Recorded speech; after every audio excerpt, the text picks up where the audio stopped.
Most people think they worry because they're weak, because they haven't done enough, healed enough, prepared enough. But Carl Jung saw it differently. He didn't say, "Stop worrying." He said, "Until you make the unconscious conscious, it will direct your life, and you will call it fate." Let that sink in. You're not worrying because something bad is happening. You're worrying because something inside you is unseen, unfelt, unacknowledged. And the mind? It doesn't fear pain. It fears the unknown. That pit in your stomach, that racing mind at 3 a.m., that fear you can't explain, it's not just anxiety. It's your unconscious trying to speak. But the more you silence it, the louder it becomes. That's why the worry never leaves. That's why it follows you even into your moments of peace. Because it's not just mental noise, it's a signal. And this might be the first time in your life you actually listen. Carl Jung didn't pathologize worry like we often do today. He didn't treat it as a malfunction. He treated it as a message from the hidden parts of the psyche. What if worry isn't telling you that something's wrong? What if it's telling you that something inside you wants to be understood? That changes everything. We live in a world obsessed with soothing symptoms. We meditate to feel calm. We journal to feel in control. We breathe deeply just to hold ourselves together for a few more hours.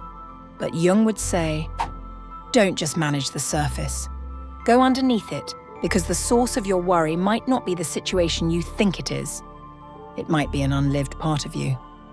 A version of yourself you've denied, ignored, or labeled as too much. Maybe it's the part of you that's angry. The part that never got to speak. The dream you abandoned. The boundary you never set. The truth you keep hiding from people because you're scared they won't love you if you show it. Jung called this the shadow dash.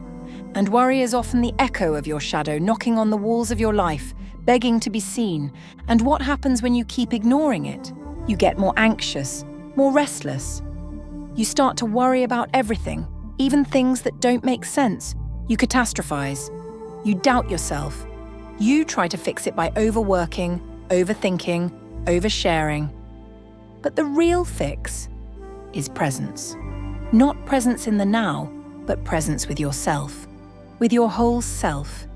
Even the parts that scare you. Because when you bring awareness to what's been hidden, it stops running the show from behind the curtain. You stop living in reaction. You stop feeling haunted by emotions you can't name. And slowly, you stop needing to worry about everything. Because now you know where the tension comes from. And better yet, you know what to do with it. Let's try something for a second. Imagine walking into a quiet room. And there it is, the worry. Not loud, but present. Not shouting, just sitting in the corner staring at you. Don't fight it. Don't rush to fix it. Don't reach for your phone, your checklist, your next plan. Just sit with it. Look at it like a person you once misunderstood. Because maybe it's not a threat. Maybe it's a part of you that's tired of being ignored. See what it's made of. Is it trying to protect you? Does it sound like someone from your past?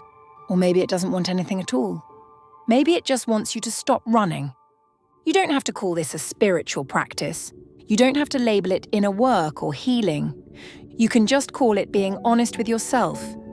That's what Jung was really talking about. Not fixing, not curing, but integrating. And that starts here. Not by reading another book, not by thinking harder, but by pausing, breathing, and choosing to face yourself, instead of trying to outrun the discomfort again. Because peace doesn't always show up like sunshine. Sometimes it arrives in the form of finally being willing to sit in the same room as your fear and not flinch. That's where the transformation begins.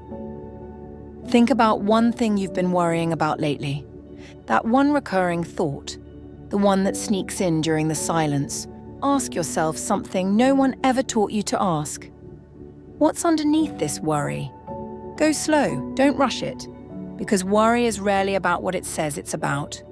Sometimes it wears the mask of money, but underneath it's a fear of not being safe, Sometimes it shows up as overthinking relationships, but underneath, it's a fear of being abandoned. Sometimes it's about time running out, but what it's really saying is, I don't feel like I've lived yet. See, we treat worry like a villain, something to escape, suppress, or silence. But it's never been the villain, it's been the messenger. The warning sign, the flickering light on your inner dashboard saying, please come back, something in here needs you. You don't silence that, you respond to it. Because here's something no one tells you. Worry doesn't want control, it wants your compassion. It's not trying to make you panic, it's trying to make you pay attention. But we've been trained to numb it, scroll it away, work it away, fix it fast. So instead of listening, we pile more plans, we grip tighter, we chase external order, hoping it'll clean up the chaos inside. But it doesn't, because peace isn't created by perfecting your circumstances.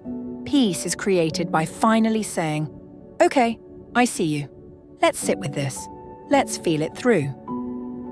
That's what Jung understood. He didn't invite people to escape their chaos. He invited them to meet it, to talk to it, to name it. Because once you've named it, you're no longer a prisoner to it.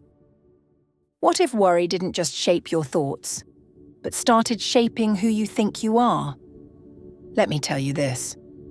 If you've spent years worrying about being liked, you've probably started acting like someone you're not, just to keep the peace.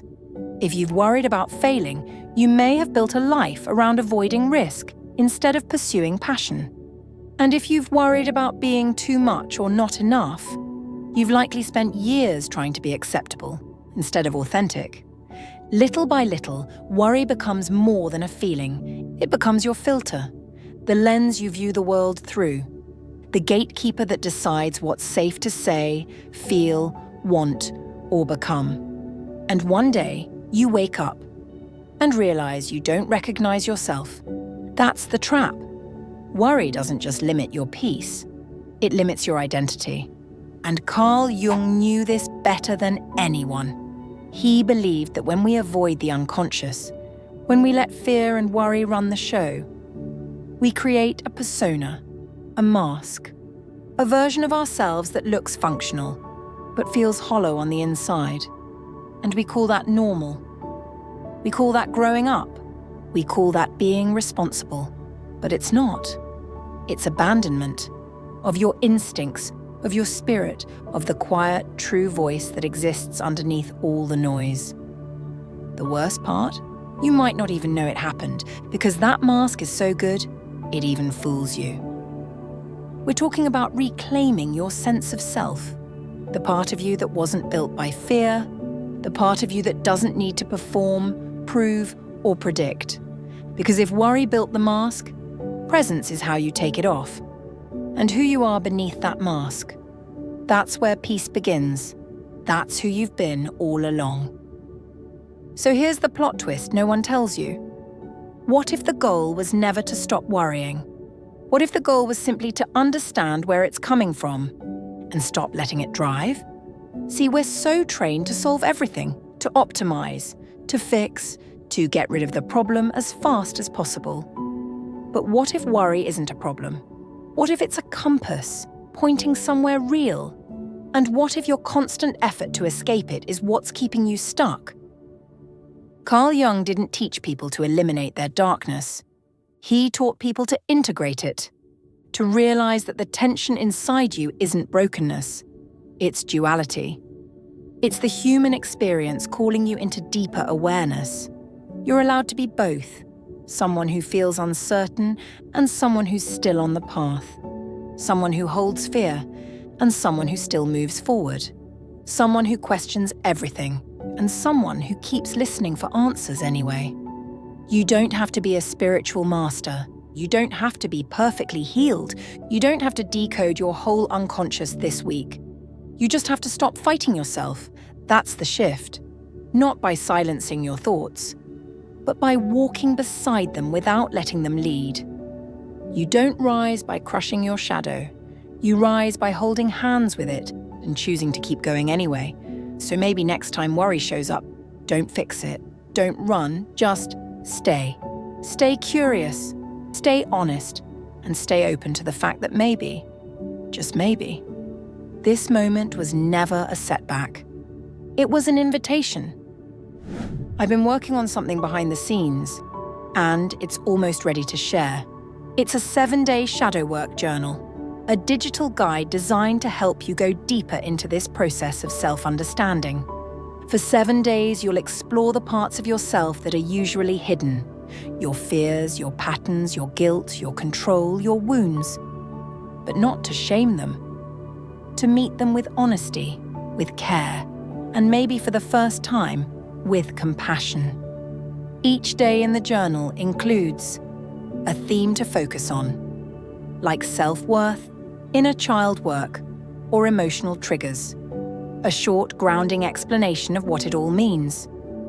Journal prompts that ask the questions most people avoid, but that your soul is ready to answer. And plenty of space to explore, reflect, or even release what you've been carrying. The goal isn't perfection. It's honesty, awareness, and that quiet power that returns when you stop running from yourself. So if this speaks to you, stay tuned. The ebook is dropping very soon. I'll post about it right here on the channel, so check in on the community tab often and stay connected. I'll make sure everyone who's meant to find it finds it. And if you're already feeling the shift just from watching this video, just wait until you write it out. You'll see what I mean.